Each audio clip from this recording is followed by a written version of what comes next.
Look, Philadelphia 18-27 for the season.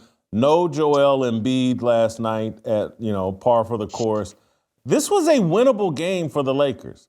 And they decided, hey, it was so winnable, no Joel Embiid, and the Sixers are having a tough start to their season. Hey, this will be a good night to bring Bronny James on in prime time in a game that will win. And instead, they get beat by 14 points and get embarrassed. And the entire conversation now is about Bronny James and what's he doing in the NBA, playing in the NBA. Go with the screen where you can show these highlights of Bronny while keeping me and Steve on the screen. I really think this is Bronny getting the shot blocked. He should have done what Angel Reese did and passed to the man behind him. But hey, I really do think LeBron thought, hey, no Joel Embiid, the Sixers are struggling. Hey, we'll get to sneak my boy out here in a national televised game and he'll look good. And it blew up in his face. Do you think at any point, maybe it'll be a year from now, that LeBron will regret having forced the Lakers to do this and having forced his son into the NBA? No, because to have those type of thoughts and feelings, you got to have some shame. And he has no shame. I mean, this is a shameless gambit to begin with. And he set his son up for success. He's making money, got him out of school, gets to hang out with them a little bit here and there. And he can say that we made history. I mean, Jason, whether we like it or not, and I don't know if we want to call us purists or NBA guardians, I know a lot of other people do, mission accomplished. Because they got enough of the mainstream media to buy into this as a feel-good story. The actual performance of the son, I hate to say it, but this is the blunt truth. It doesn't matter. I think, and let's keep in mind, I want to beat my critics to it, and I have self-awareness. Look, me and Steve are not fathers. But when I look at this and evaluate this, I see LeBron James trying to say, hey, man, I've been playing basketball professionally since I was 18. I'm on the road half the year. I'm out doing all these things. And so I want to spend some time with my son. And so I'm going to make him part of my basketball team. He's a decent basketball player. And this is part of me being a good dad. What I think would be a better move for LeBron is retire and focus on your sons and your family rather than stat pad so that you can continue to try to make the case you're the GOAT. That's what this is about. The proper play here when you're a billionaire, you've had a great career, the Lakers aren't really doing anything, they're not championship contenders, retire. There's nothing wrong with retirement. These extra stats that he's adding on and this distinction of my son, who is a mid-major college basketball player at best, played with me in the NBA, he's actually diminishing himself rather than elevating himself. And, there's a better way to spend time with your son rather than in a locker room with a bunch of people that think like, hey, this dude's only here because of who his daddy is. I would argue, though, Jason, that for the first 18, 19 years of Bronny's life, LeBron was a great father based on the circumstances that they lived under, the fishbowl existence, the spotlight. He did an exemplary job of raising a young man. He really did. Never got into trouble, graduated high school, was good enough to get a scholarship at USC, seems well-behaved, well-mannered. Never see him in the police blotter, never see him on TMZ. All of this extra stuff, I think what's unfortunate is he's turned his son into a bit of a punchline. I don't think anyone's ever going to take his son seriously as a basketball player. But I don't think this adds on to his legacy as a father.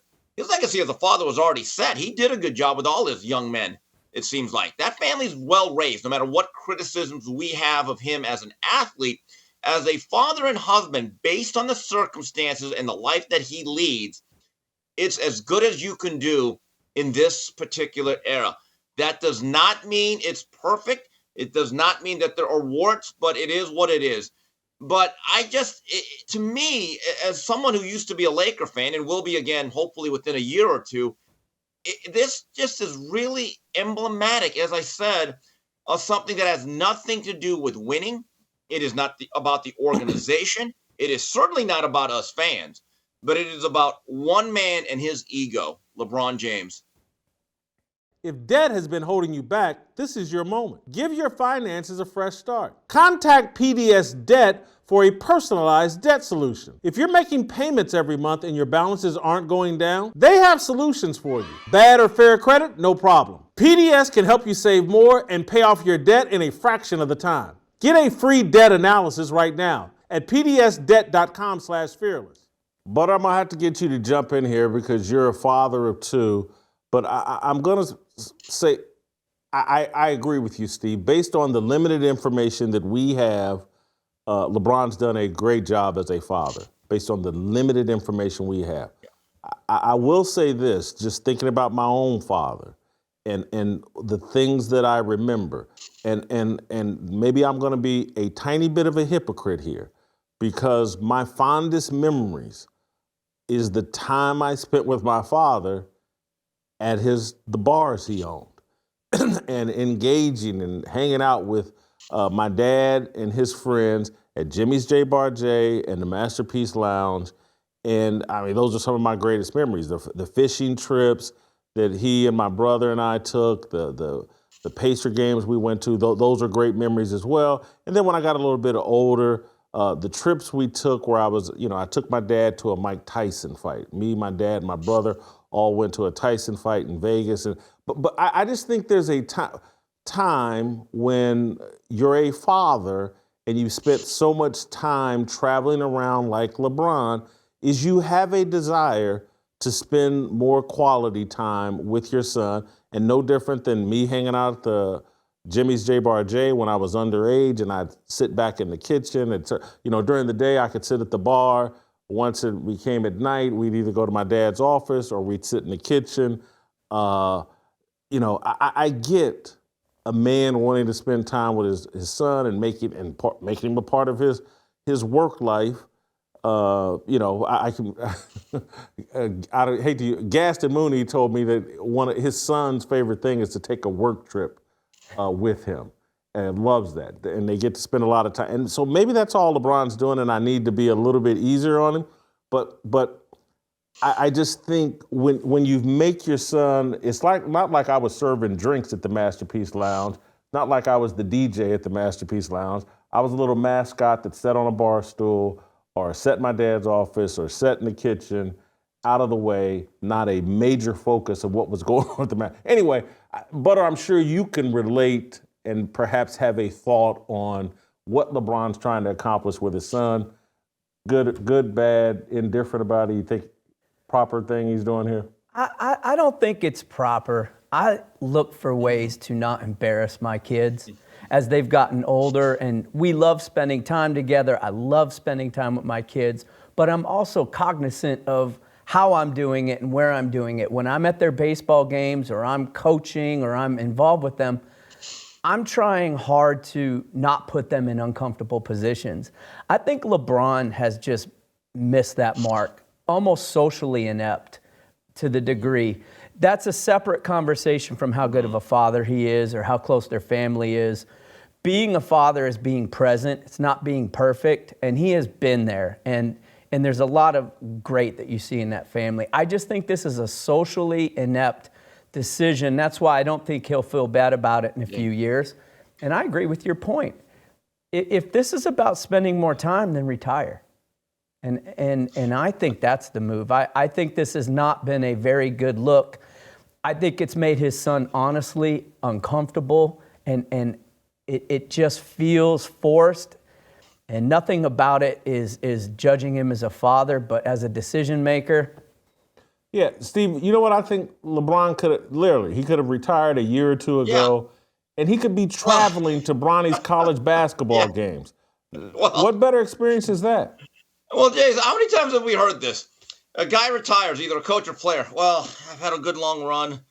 I just want to spend more quality time with the family. A year later, they're coming back, taking another job. Okay, so we've seen that. But to Butter's point, I think it's the difference, and it touches upon something.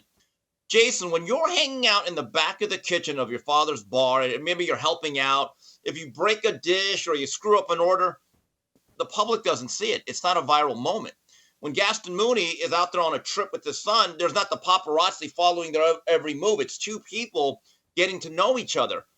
The issue is, for better or worse, whether it's fair or not, LeBron James is a polarizing figure.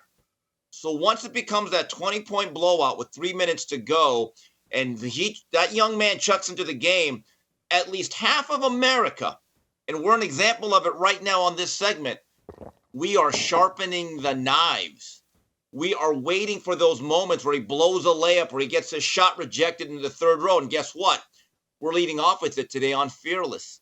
I don't even think LeBron realized my unpopularity to certain segments of America will now go over to all of my young kids. Well, I think there are legitimate LeBron fans that are like, hey, this is disappointing. I don't want to see this. Bronny doesn't need to be on the court. I mean, there's certainly Laker fans that feel that way, and people that aren't, polarized against LeBron James. They just like, hey, man, I thought we were against nepotism and entitlement and forcing things that are unwarranted and unfair. Hey, this is a billionaire's son. Yeah. This is Bill Gates' son or whatever, buying his way onto the team. I don't think people like it. I think it's a bad play for LeBron. I do like Butter's point. Can't be perfect. You just want to be present. And LeBron is present in both of his sons' lives. But, man, I just think he's blown the experience. If his son was playing at USC or if his son was playing at Arkansas Little Rock, traveling around and supporting your son in that capacity, letting your son build his own spotlight, his own legacy, his own identity, and you just being there to support it, that would have been a better play. LeBron's missed the mark here. Hopefully he'll adjust and we won't see any more of this next season. If you enjoyed that video, be sure to hit the like button and subscribe so you never miss a moment of Fearless.